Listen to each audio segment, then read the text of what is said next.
So very good evening all my dear friends. हमारे सामने एक और आज सक्सेसफुल एस्पिरेंट है दीपेश जैन। एंड दीपेश ने एग्रीकल्चर इंजीनियरिंग में क्वालिफाई किया NABARD grade A examination. And he is very down to earth humble personality. मैं इनको जानता हूँ पहले से भी।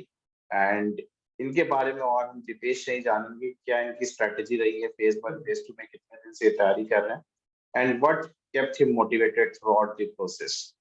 So my heartiest congratulations Dipesh, first of all आपने क्वालिफाई किया एंड आप सेलेक्ट लिस्ट में हो and now you are a proud awardian. आप वर्क करोगे कुछ दिन में जाके ऑर्गेनाइजेशन।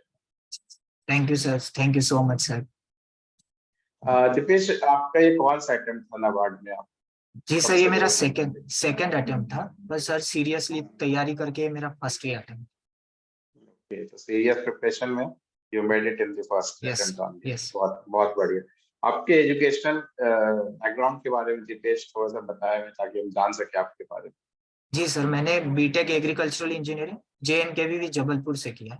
उसके बाद मैंने फार्म मशीनरी में एमटेक IIT खड़गपुर से किया।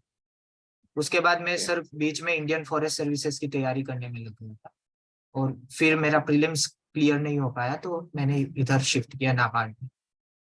गुड। आपने किस साल पास आउट हुए हैं पोस्ट ग्रेजुएशन में IIT खड़गपुर से? 2020 सर, 2020 में। 2020 right. So you are a fresher only.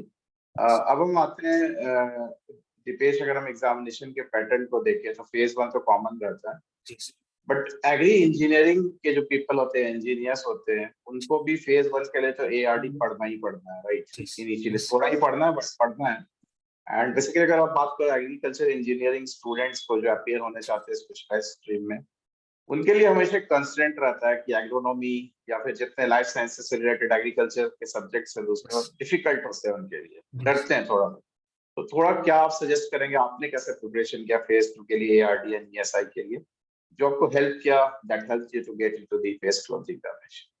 Sir phase 2 में सर एग्रीकल्चरल इंजीनियरिंग सब्जेक्ट रहता है आप पूरा पेपर। हाँ, नहीं फेज 1 के बारे में बताइए कि कैसे तैयारी की आपने? यस सर, सर फेज 1 में ARD के लिए सर बेसिक क्वेश्चंस आते हैं सर, जैसे एग्रो फॉरेस्ट्री क्या होता है, स्प्रिंकलर इरिगेशन क्या होता है सर, उसका आइडिया सबको होता है सर।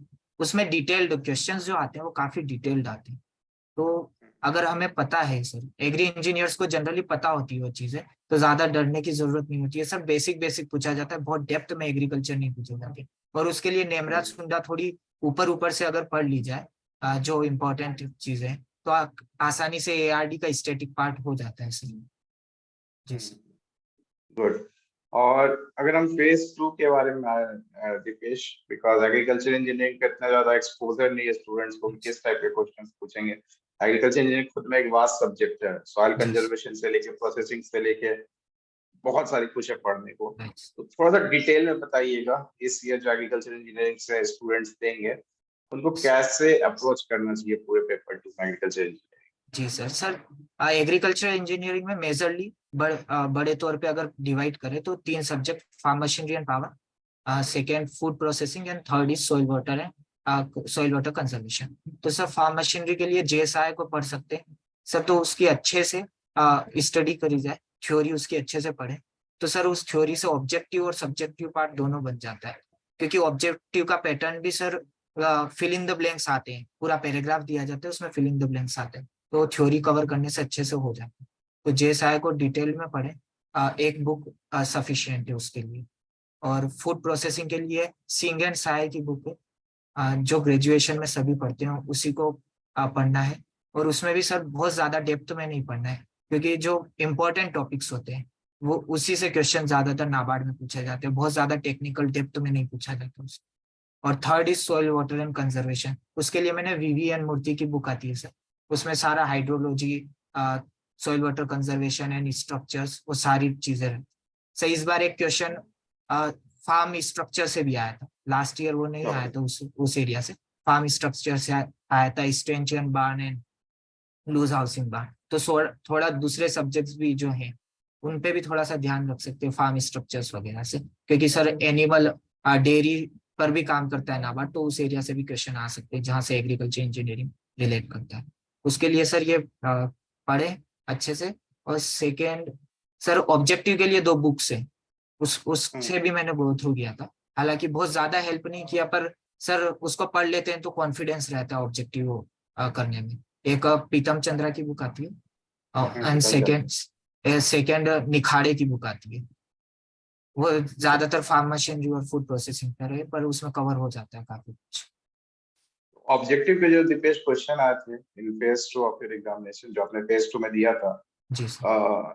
मतलब किस तरह के लेवल के क्वेश्चंस थे? मतलब इन ऑब्जेक्टिव बुक्स जो आपने मेंशन किया वहां से सॉल्व हो जाते थे, या क्वेश्चंस मतलब खुद से वो फ्रेम करते न्यू न्यू टाइप के क्वेश्चंस होते हैं, या फिर सर उठा के रख दिया इस टाइप के क्वेश्चंस? सर उठा के नहीं रखते हैं सर कुछ भी क्वेश्चन, बट सर जो हम्म थ्योरी की बुक्स है ना सर, हम्म उससे हम्म ज्यादा ज्यादा हेल्प होती है ऑब्जेक्टिव में। ऑब्जेक्टिव की बुक से सर क्या रहता है कि डेटा बहुत ज्यादा पूछते हैं, पर नाबार्ड में उससे डेटा डायरेक्ट नहीं आता है जैसा दूसरी एग्जाम्स में एग्रीकल्चर इंजीनियरिंग की में आता है।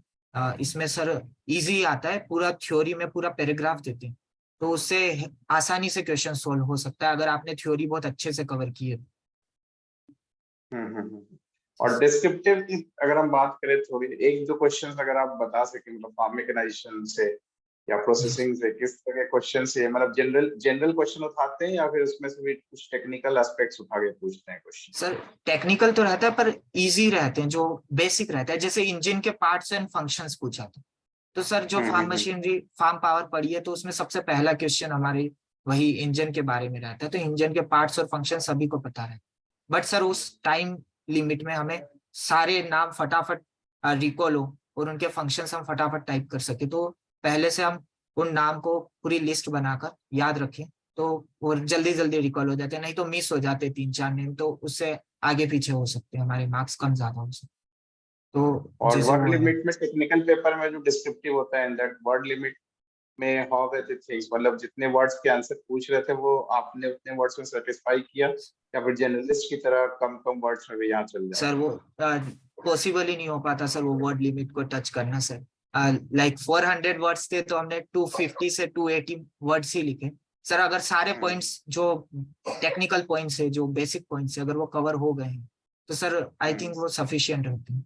और 600 में सर 450 के आगे नहीं गया था, सर 450 तक ही वर्ड्स हो पाए थे। Right right right. अगर हम आते हैं next stage of this examination, जो कि इंटरव्यू भी राइट ना बहुत इंपॉर्टेंट है, टू 50 मार्क्स वेटेज है, इसके बिना तो सिलेक्शन लेना मुश्किल है अगर इसमें आपको अच्छे नंबर नहीं मिलते हैं। जी सर। तो आपका इंटरव्यू एक्सपीरियंस कैसे रहा एज एन एग्रीकल्चर इंजीनियरिंग? उन्होंने किस एरियाज को टच किया जो आपसे क्वेश्चंस पूछे, और आपका कन्वर्सेशन इंग्लिश में था या हिंदी में था? सर मेरा कन्वर्सेशन हिंदी में था सर। मैंने हिंदी, पहले मैं इंग्लिश का सोच रहा था, पर सर आपसे जो मॉक में आपने सजेस्ट किया था कि हिंदी में करोगे तो बेहतर होगा, तो सर फिर मैंने हिंदी ही लिया। मैंने 3-4 दिन में प्रैक्टिस किया कि हिंदी में मैं अच्छे फ्लो में बोल पाऊँ, तो मेरा हिंदी राइट। से अच्छा रहा। और सर क्वेश्चंस जो थे सर वो बायोडाटा से, जैसे जो ग्रेजुएशन और पोस्ट ग्रेजुएशन, उससे ज्यादातर क्वेश्चन वहीं से बने थे। और सर उसका रिलेटेड जैसे नाबार्ड में वाटरशेड डेवलपमेंट है, तो वाटरशेड डेवलपमेंट से अच्छे मतलब डिटेल में क्वेश्चन पूछे, कौन से स्ट्रक्चर्स होते हैं, कहाँ कहाँ पर यूज होते हैं, और नए स्ट्रक्चर्स क्या हैं सर, जो बुक्स में हम रीड करते हैं उसके अलावा भी कुछ नई चीजें हैं, तो उस पर ज्यादा फोकस किया जाता है। जैसे फार्म मशीनरी में मुझसे काफी ज्यादा नई टेक्नोलॉजीज के बारे में पूछा गया था, जैसे artificial intelligence, machine learning, internet of things, इससे काफी सारे क्वेश्चन और एग्जाम्पल्स मैंने दिए, कौन सी मशीन में काम किया जा सकता है और कौन सी मशीन अभी अवेलेबल है सर, वो पूछा। और नाबार्ड में कहाँ पर मैं वर्क कर सकता हूँ, मतलब कौन सा मेरा एरिया है एग्रीकल्चर इंजीनियरिंग का। और बस सर ये ज्यादातर फोकस इन्हीं पे चीजों पे। राइट। तो ऐसे कुछ क्वेश्चन है जिनके आंसर्स आप दे नहीं पाते, ऐसा कोई सिनेरियो हुआ? यस सर, काफी क्वेश्चंस में 3-4 क्वेश्चंस थे जिसमें मैंने सॉरी बोल दिया सर। एक क्वेश्चन बेसिक था फार्म मशीनरी का सर, पर वो वहां पर प्रेशर इतना था कि मेरे मुंह से सॉरी सर निकल गया, और बाद में मुझे पता चला है तो बहुत ही आसान था। मुझे काफी सारे आंसर पता थे उसके, पर ठीक है वो हो गया उस मोमेंट पे। पर नहीं, that is okay, that is, ये तो सही बात है। देखो वो सीनियर पर्सन्स होते हैं काफी, उनको जितना हम रिस्पेक्ट देते हैं, मैंने मॉक में भी तुम्हें बताया था, वो है खुशी होते हैं उसकी यस चीजों से। Right. So thank you Deepesh, आपने इतने इलेबोरेटिव वे में एग्रीकल्चर इंजीनियरिंग के बारे में बताया, बिकॉज इससे रिलेटेड वीडियोस नहीं थे, दैट्स व्हाई रिक्वेस्टेड यू कि आप थोड़ा नॉलेज शेयर करें आने वाले ईयर्स में, it will help all the candidates. Right sir. So yes sir. Thank you carving out some time Deepesh for clarity, and yes आपने सर। समझाया इसके लिए। And my best wishes to you for all your future endeavors, and hope आप जल्दी IOS qualify कर. जी sir, thank you sir, thank you sir, thank you so much sir, and thank you for your support sir. Always, Dipesh, always.